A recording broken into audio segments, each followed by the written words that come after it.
Hello friends, I M ഖായ്. എല്ലാവർക്കും എൻ്റെ ഈ വീഡിയോയിലേക്ക് സ്വാഗതം.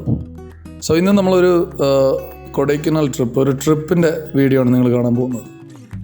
വലിയ സംഭവമൊന്നുമല്ല, ഞങ്ങളുടെ ഫാമിലിയും ഞങ്ങളുടെ ക്ലോസ് ഫാമിലി മെമ്പേഴ്സ് എല്ലാം കൂടെ ചേർന്ന് ഓർഗനൈസ് ചെയ്ത ഒരു കുഞ്ഞ് ട്രിപ്പ്, ഒരു 3 ദിവസം ഒരു കൊടൈക്കനാൽ ട്രിപ്പ്. അപ്പോൾ ഈ വീഡിയോയിലേക്ക് എല്ലാവർക്കും സ്വാഗതം. നമ്മുടെ സ്റ്റാർട്ട് ചെയ്തത് ഏകദേശം കറക്റ്റ് 4:45 നമ്മുടെ വീടിൻ്റെ മുന്നിലുള്ള സ്ഥലമാണ് ഞങ്ങൾ കാണുന്നത്. 4 മണിക്ക് സ്റ്റാർട്ട് ചെയ്യാൻ പ്ലാൻ ചെയ്തു. രാവിലെ അല്ലേ, പിള്ളേരെല്ലാവരും കൂടെ ഇറങ്ങിയ സമയത്ത് ഏകദേശം 4:45 അടുപ്പിച്ചായി. പക്ഷെ പെട്ടെന്ന് തന്നെ എല്ലാവരും വണ്ടിയിൽ കയറി ഞങ്ങൾ നേരെ പോയത് കുമാരകോവിലേക്കാണ്. ശ്രീ വേളിമല കുമാരകോവിൽ ക്ഷേത്രം, മുരുകൻ്റെ. പോകുന്ന വഴിക്ക് ഗണപതി ക്ഷേത്രത്തിൽ എവിടെയെങ്കിലും ഇറങ്ങി തേങ്ങ അടിച്ച് പോകാമെന്നാണ് വിചാരിച്ചത്. പക്ഷെ നടന്നില്ല. കുമാരകോവിലെത്തി തൊഴുതു. അവിടെ നേരെ പെട്ടെന്ന് ആരും ഇറങ്ങിയിട്ടൊന്നുമില്ലായിരുന്നു. അവിടുന്ന് വണ്ടി തിരിച്ചു. ഞാനാ പോയി തൊഴുത് തേങ്ങയെല്ലാം അടിച്ചത്. അത് കഴിഞ്ഞ് ഞങ്ങൾ തിരിച്ചു. പ്രത്യേകിച്ച് ഡിലേ ഒന്നും ഇല്ലായിരുന്നു. കന്യാകുമാരി റോഡാണ്, നല്ല അടിപൊളിയായിട്ട് റോഡ് ഓപ്പണായി കിടക്കുന്നുണ്ട്. തിരുവനന്തപുരത്ത് നിന്ന് കൊടൈക്കനാൽ പോയി തിരിച്ച് പഴനി മധുര വഴി തിരിച്ച് തിരുവനന്തപുരത്തേക്ക് വരും. ഇതാണ് നമ്മുടെ ഈ ട്രിപ്പിൻ്റെ ഒരു ടാർഗറ്റ് എന്ന് പറയുന്നത്. അപ്പോൾ നമ്മൾ കുമാരകോവിൽ നിന്ന് വണ്ടി സ്റ്റാർട്ട് ചെയ്ത് നേരെ പോയത് ഒരു SAV എന്ന് പറയുന്ന ഏകദേശം പോകുന്ന വഴിക്കുള്ള ഒരു റിഫ്രഷ്മെൻറ്റ് സെൻറ്ററിലോട്ടാണ്. ഒരു റെസ്റ്റോറൻ്റാണ്. അവിടെ പെട്രോൾ അടിക്കാനൊക്കെ സൗകര്യമുണ്ട്. പിന്നെ ഏകദേശം ഒരു ഓപ്പൺ സ്പേസാണ്. അവിടെ വണ്ടി ഒതുക്കി എല്ലാവരും പതുക്കെ ഇറങ്ങി. ഏകദേശം 4:45 തുടങ്ങി. നമ്മൾ ഏകദേശം ഒരു 6:45 ഇവിടെ എത്തി.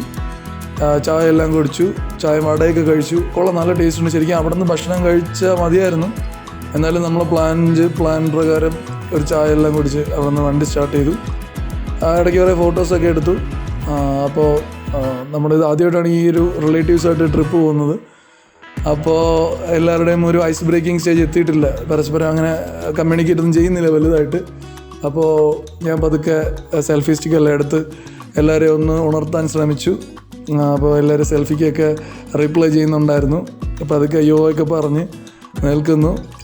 ഒരു അത്യാവശ്യം ഓളമുള്ളൊരു ടീമാണിത്. പക്ഷേ അതൊക്കെ തുടങ്ങണമെങ്കിൽ ജസ്റ്റ് ഒന്ന് ഐസ് ബ്രേക്ക് ചെയ്ത് തുടങ്ങണം. അപ്പോൾ നമ്മൾ അടുത്ത ടാർഗറ്റ് കൃത്യസമയത്ത് ബ്രേക്ക്ഫാസ്റ്റ് കഴിക്കുക എന്നുള്ളതാണ്. അപ്പോൾ നമുക്ക് അത് നോക്കാം എത്തോ ഇല്ലേ ഒന്ന്. അങ്ങനെ പതുക്കെ TV പാട്ടൊക്കെ ഇട്ടു. ആരും ഡാൻസ് കളിക്കണമൊന്നുമില്ല. പതുക്കെ മഹി ഡാൻസ് ചെയ്ത് തുടങ്ങി.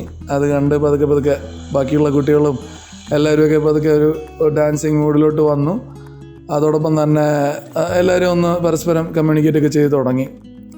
പോകുന്ന വഴിക്ക് എല്ലാവരും കുട്ടികളൊക്കെ ടയേർഡായി ഡാൻസൊക്കെ കഴിഞ്ഞപ്പോഴത്തേക്ക് അപ്പോൾ നമ്മൾ ഈ ഒരു സ്ഥലത്തേക്ക്, ഇതിൻ്റെ പേര് ബാലഭവൻ എന്നാണ്.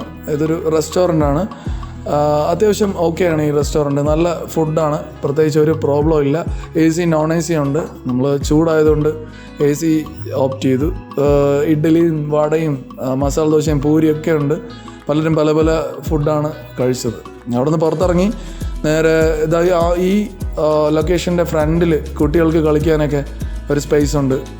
പിന്നെ എന്താ പറയുക, കുറച്ച് നേരം ഒരു 1 മണിക്കൂറൊക്കെ സ്പെൻഡ് ചെയ്യാനുള്ള ആവശ്യത്തിന് സംഗതികളൊക്കെ ഉണ്ട്. റെസ്റ്റ് റൂമൊക്കെ നല്ല നീറ്റാണ്. അത് പ്രൈമറി കൺസേൺ ആണ്. ഇത് ആക്ച്വലി പ്ലാൻ ചെയ്ത സ്ഥലമല്ല, പോകുന്ന വഴിക്കാണ്. അതിന് ഡിസ്ക്രിപ്ഷനെല്ലാം നമ്മൾ ഇട്ടിട്ടുണ്ട്. ഒരു 90% ഞാൻ നിങ്ങൾക്ക് സജസ്റ്റ് ചെയ്യുകയാണ് ഈ റെസ്റ്റോറൻറ്റ്. അവിടുത്തെ ഫുഡ് കഴിച്ച് നേരെ വണ്ടി എടുത്തു. ആക്ച്വലി നിങ്ങൾക്ക് ഒരു അടിപൊളി ഡ്രൈവറേയും പിന്നെ അതുപോലെ തന്നെ ഒരു ബസ്സുമാണ് കിട്ടിയത്. പ്രത്യേകിച്ച് യാതൊരു പ്രോബ്ലംസ് ഒന്നുമില്ല. നല്ല അടിപൊളി ഡ്രൈവറാണ്, മാച്ചിങ് ആണ് നമ്മൾ ടീമുമായിട്ട്. പുള്ളിക്ക് ഒരുപാട് സജഷൻസൊക്കെ ഉണ്ടായിരുന്നു. പോയി ഒരുപാട് എക്സ്പീരിയൻസ് ഉള്ള ആളാണ്. പുള്ളിക്കാരൻ്റെയും കമ്പനിയുടെയൊക്കെ ഡിസ്ക്രിപ്ഷൻ ഞാൻ ഈ വീഡിയോയിൽ ഇടുന്നുണ്ട്. നിങ്ങൾക്ക് ആവശ്യമാണെങ്കിൽ അത് കോൺടാക്റ്റ് ചെയ്യുക. ഏകദേശം ട്രാഫിക് ഇല്ലാത്ത റൂട്ടാണ്. അവിടെ നിന്ന് കുറേ കഴിഞ്ഞപ്പോൾ തന്നെ മലനിരകൾ നല്ല രീതിയിൽ കാണാൻ തുടങ്ങി. ആക്ച്വലി നാഗർകോവിൽ എത്തിയപ്പോൾ തന്നെ അത് കണ്ടു തുടങ്ങിയതാണ് കുമാരകോവിലിൽ നിന്ന്. പക്ഷേ ഈ മലനിരകളാണ് ശരിക്കും ഈ തമിഴ്നാട്ടിലേക്ക് നമ്മളെ പോകാനായിട്ട് ഒരുപാട് പ്രേരിപ്പിക്കുന്നത്. പോകുന്ന വഴിക്ക് നല്ല കാറ്റ്. പിന്നെ ഇത് ആക്ച്വലി സമ്മർ ടൈമാണ്. അപ്പോൾ പോലും ഇത്രയും ഗ്രീനാണ്. അപ്പോൾ ലേശം മഴയൊക്കെ വന്നൊരു ജൂൺ ജൂലൈ അത് കഴിഞ്ഞിട്ടുള്ള സമയത്തൊക്കെ പോയി കഴിഞ്ഞാൽ നല്ല ടൈമായിരിക്കും. നമ്മളിപ്പോൾ നിൽക്കുന്നത് മധുരൈ കന്യാകുമാരി ടോൾ ആ റോഡിലാണ്. ആ റോഡിൻ്റെ ടോളിലാണ്. ഇടയ്ക്ക് ഇവിടെ വെച്ച് അപ്പോൾ കുട്ടികളൊക്കെ ബ്രേക്ക്ഫാസ്റ്റ് ഒക്കെ കഴിഞ്ഞ് 2 മണിക്കൂർ അടുപ്പിച്ചായി. ഇടയ്ക്ക് ഇവിടെ വെച്ചൊന്ന് ചവിട്ടി നിർത്തി ഒരു റിഫ്രഷ്മെൻ്റ് ആവാം എന്ന് വിചാരിച്ചു. അതിലുപരി റെസ്റ്റ് റൂമൊക്കെ എല്ലാവർക്കും വാഷ്റൂമിലൊക്കെ പോകണം എന്ന് വിചാരിച്ചു ഇവിടെ ചവിട്ടിയതാണ്. പക്ഷേ ഓക്കെയാണ്, അത്ര റെക്കമെൻഡബിൾ ആണെന്ന് ഞാൻ പറയുന്നില്ല. നമ്മൾ ഈ ടോട്ടൽ എൻറ്റയർ സ്ഥലത്ത് പോയാൽ അത് ഇച്ചിരിയെങ്കിലും ഒരു പ്രോബ്ലമായിട്ട് നമുക്ക് ഫീൽ ചെയ്തതാണ്. റെസ്റ്റ് റൂം അത്ര അധികം നീറ്റല്ല, പിന്നെ ഫുഡൊന്നും അധികം ഒരു മഞ്ചില്ല, ജസ്റ്റ് ജ്യൂസൊക്കെയാണ് എല്ലാവരും കുടിച്ചത്. But it's okay. അവിടെ നിന്ന് വണ്ടി എടുത്തു, നേരെ കണ്ണെത്താത്ത രീതിയിൽ റോഡ് ഇങ്ങനെ കിടക്കുകയാണ്. പുറത്ത് നോക്കിക്കഴിഞ്ഞാൽ നല്ല രസമാണ്, പക്ഷെ നല്ല ചൂടുണ്ട്. തമിഴ്നാട്ടിൽ പോകുമ്പം മാക്സിമം AC വണ്ടി ഉപയോഗിക്കാനായിട്ട് ശ്രമിക്കുക. പാട്ടൊക്കെ മാറിയിട്ട് ഡാൻസ് കളിയൊക്കെ ഏകദേശം ഈ ഒരു ടൈമൊക്കെ ആയപ്പോഴത്തേക്കും എല്ലാവരും ടയർഡാണ്. പിന്നെ ജസ്റ്റ് വണ്ടി ഇരുന്ന് ഉറക്കമൊക്കെ തുടങ്ങി.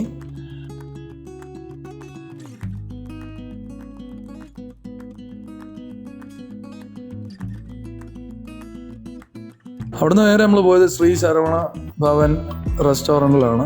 അത് ഒബ്വിയസ്ലി ഫേമസ് റെസ്റ്റോറൻറ്റ് ചെയിനാണ്. ശരവണ ഭവൻ എത്തിയപ്പോഴത്തേക്ക് എല്ലാവരും ടയേർഡായിരുന്നു. എങ്ങനെയെങ്കിലും നല്ലൊരു ഫുഡ് കഴിച്ചാൽ മതി എന്നുള്ളൊരു ലക്ഷ്യമാണ് എല്ലാവരുടെയും മനസ്സിൽ. സോ ഈ റെസ്റ്റോറൻറ്റ് ബാക്കിൽ തന്നെ നല്ല വ്യൂ ആണ്, ഒരു ഹിൽ വ്യൂ ആണ്. ഞങ്ങൾ ഫുഡ് ഓർഡർ ചെയ്തു. ഒബ്വിയസ്ലി എനിക്ക് ഇഷ്ടമാണ് തമിഴ്നാട് സ്റ്റൈൽ വെജിറ്റേറിയൻ മീൽ. അപ്പോൾ ഞാൻ മീൽസാണ് ഓർഡർ ചെയ്തത്. സോ മീൽസ് അടിപൊളി മീൽസാണ്, നല്ല ഒരു റിച്ച് ലക്ഷൂറിയസ് മീലാണ്, നല്ല നീറ്റാണ് ഫുഡെല്ലാം, ഒരു കുഴപ്പമില്ല. നന്നായിട്ട് കഴിച്ചു, വയറ് നിറച്ച് കഴിച്ചു. അവിടെ നിന്ന് പുറത്തിറങ്ങി ഏകദേശം 1 മണിക്കൂർ അവിടെ ചിലവഴിച്ചു. അരമണിക്കൂറൊക്കെയാണ് ടാർഗറ്റ് വെച്ചിരുന്നത്. കുഴപ്പമില്ല, വിൽ മാനേജ് ഇറ്റ്. അവിടെ നേരെ വണ്ടി കൊടൈക്കനാൽ റൂട്ട് പിടിക്കുകയാണ്. അപ്പോൾ പോകുന്ന വഴിക്ക് അത്യാവശ്യം തണലൊക്കെ ഉള്ള റോഡാണ്, ഇതുവരെ വന്ന പോലെയല്ല, അത്യാവശ്യം തണലൊക്കെ ഉള്ള റോഡ്. ഹിൽ വ്യൂ, പോകുന്ന വഴിക്ക് ഹിൽ വ്യൂ കാണാത്തത് എന്തുകൊണ്ടാണ് എന്ന് വിചാരിച്ചിരുന്നപ്പോൾ തന്നെ ഇതാ അവിടെ വരുന്നു, നല്ല അടിപൊളി ഹിൽ വ്യൂ. നമ്മൾ ഹൈ റേഞ്ച് കയറി തുടങ്ങി. AC ഒക്കെ ഓഫ് ചെയ്തു, കാരണം ഹൈ റേഞ്ച് ആയതുകൊണ്ട്. പക്ഷെ നല്ല ഭംഗിയാണെങ്കിലും തണുപ്പ് അങ്ങോട്ട് വരുന്നില്ലായിരുന്നു.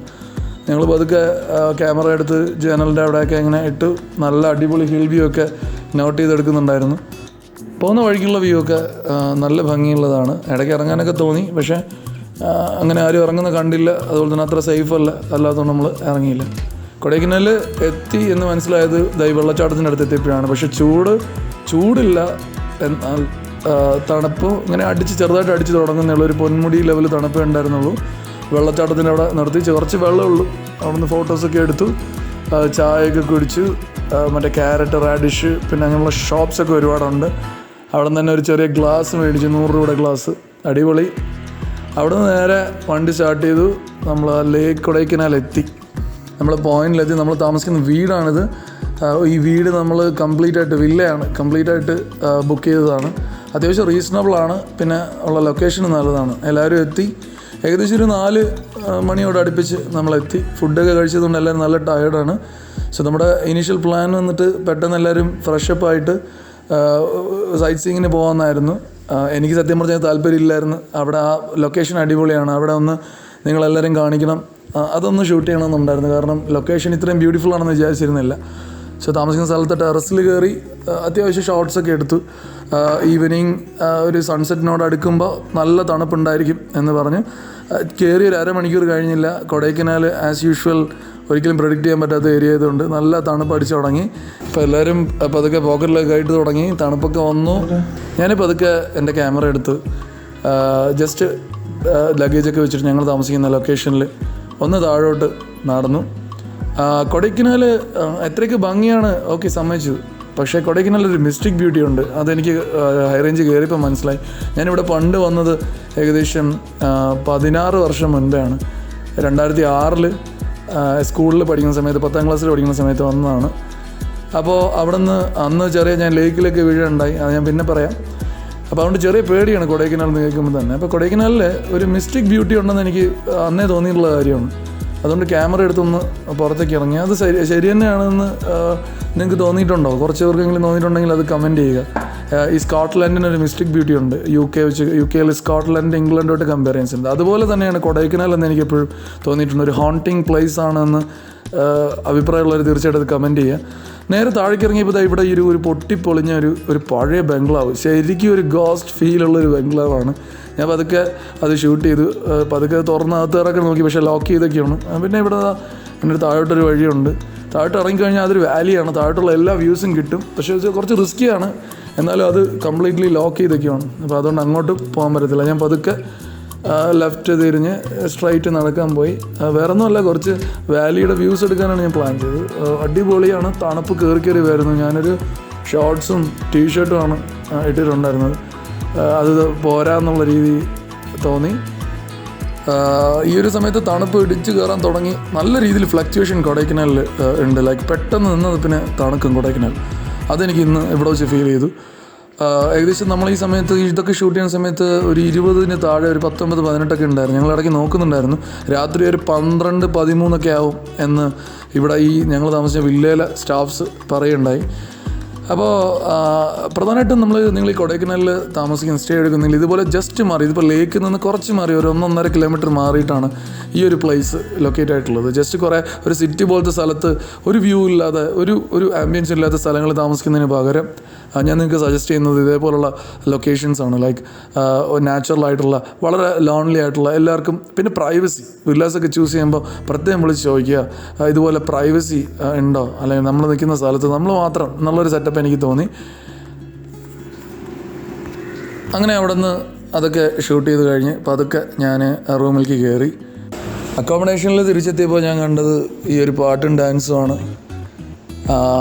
നമ്മൾ ശരിക്കും കൊടൈക്കനാലിൽ അന്നത്തെ ദിവസം വൈകിട്ട് 4-4:30 എത്തിയെങ്കിലും അന്നത്തെ ദിവസം ഒരു ഔട്ടിങ്ങിന് പോകണ്ട എന്ന് തീരുമാനിച്ചത് വളരെ നന്നായെന്ന് തോന്നുന്നു.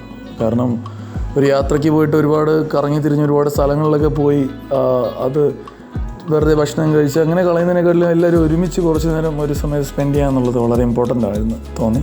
പക്ഷേ എല്ലാവരും പ്രായഭേദമന്യേ ഡാൻസ് കളിച്ചു. അത് ഏകദേശം 1.5-2 മണിക്കൂറോളം ഈ ഒരു പരിപാടി തുടർന്നു പോന്നു.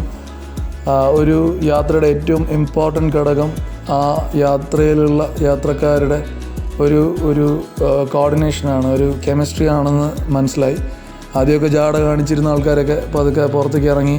ഏകദേശം ഈ ഒരു പരിപാടി ഒരു 9-9:30 വരെ ഉണ്ടായിരുന്നു. സോ നമ്മൾ താമസിക്കാൻ തിരഞ്ഞെടുത്ത ഈ ഒരു വില്ല എന്തുകൊണ്ടും അനുയോജ്യമാണെന്ന് തോന്നി. നിങ്ങൾ കൊടൈക്കനാലിൽ പോകുന്നുണ്ടെങ്കിൽ തീർച്ചയായും ഞാൻ ഈ വില്ല നിങ്ങൾക്ക് സജസ്റ്റ് ചെയ്യുന്നു. ഡീറ്റെയിൽസ് എല്ലാം കമൻറ്റ് ബോക്സിൻ്റെ മുകളിലായിട്ട് ഞാൻ ഇട്ടിട്ടുണ്ടായിരിക്കും. അത് കഴിഞ്ഞ് ഞാൻ ഒരു 9:30 കഴിഞ്ഞപ്പോഴത്തേക്കും ജാക്കറ്റ് മേടിക്കാനായിട്ട് ഞങ്ങളുടെ ഏജ്ഡ് ആയിട്ടുള്ള ആൾക്കാർക്ക് ജാക്കറ്റ് കരുതിയിട്ടില്ലായിരുന്നു. അത് മേടിക്കാനായിട്ട് താഴേക്ക് പോയി. ഞാനും ഫ്രണ്ട്സും ചേട്ടന്മാരും എല്ലാവരും പോയി. അപ്പോൾ അത് മേടിച്ചു. കുറച്ച് ബാർഗെയിൻ ചെയ്യേണ്ടി വന്നു. അപ്പോഴാണ് ഈ ഒരു വ്യൂ നിങ്ങളെ കാണിക്കണമെന്ന് തോന്നിയത്. നൈറ്റും കൊടൈക്കനാൽ ബ്യൂട്ടിഫുള്ളാണ്. നമ്മൾ നിൽക്കുന്ന അല്പം മുകളിലാണെന്ന് തോന്നി. പിന്നെ വീട്ടിലേക്ക് വന്നു. തിരിച്ച് വില്ലയിലേക്ക് വന്നപ്പോൾ ഏകദേശം ഒരു വീടിൻ്റെ പ്രതിനിധിയാണ് കിട്ടിയത്. എല്ലാവരും ഇപ്പോൾ ഫുഡൊക്കെ കഴിച്ച് പുറത്ത് മുകളിലിരുന്ന് വെടിവെട്ടമാണ്. നല്ല രസമായിരുന്നു. ഈ ഒരു കോൺവെർസേഷൻ ഒരിക്കലും മറക്കാൻ പറ്റാത്ത ഒരു ഫീലായിരുന്നു. എല്ലാവരും പരസ്പരം സംസാരിച്ചു. ഞാനും എൻ്റേതായ സ്പേസ് കണ്ടെത്തി. കുറച്ച് വീഡിയോ ഒക്കെ ഷൂട്ട് ചെയ്തു. സെൽഫി സ്റ്റിക്കൊക്കെ എടുത്ത് പിടിച്ച് വീഡിയോ ഷൂട്ട് ചെയ്തു. പക്ഷേ അത് വേസ്റ്റ് ആയില്ലെന്ന് തോന്നി. നല്ല ബ്യൂട്ടിഫുൾ വ്യൂസ് കിട്ടുന്നുണ്ട്. കൊടൈക്കനാലിൻ്റെ കുറച്ചുകൂടെ മേളിലാണ് ഞങ്ങളെന്ന് മനസ്സിലായി. ഈ ഒരു ബ്യൂട്ടിഫുൾ വ്യൂ അത് ആ ബാൽക്കണി ഇരിക്കുമ്പോൾ നല്ലൊരു ഫീലാണ്. അത് കഴിഞ്ഞത് കുറച്ചുകൂടെ കഴിഞ്ഞപ്പോഴത്തേക്കും നല്ല തണുപ്പായി. എല്ലാവരും കമ്പിളി അതൊക്കെ വലിച്ചു കെട്ടി. ഞാനൊരു സ്കാർഫൊക്കെ തലയിൽ കെട്ടി കുറച്ച് നേരം സ്പെൻഡ് ചെയ്തു. Day 1 അവസാനിപ്പിക്കുക സമയമായി. സോ ഈ വീഡിയോ എല്ലാവർക്കും ഇഷ്ടപ്പെട്ടു എന്ന് വിചാരിക്കുന്നു. അടുത്ത Day 2 വീഡിയോ ഉടനെ തന്നെ നിങ്ങൾക്ക് തരുന്നതായിരിക്കും. എല്ലാവർക്കും ഇഷ്ടപ്പെട്ടാണെങ്കിൽ ഈ വീഡിയോ ലൈക്ക് ചെയ്യുക, ഈ ചാനൽ സബ്സ്ക്രൈബ് ചെയ്യുക. സോ എല്ലാവർക്കും have a good day. By.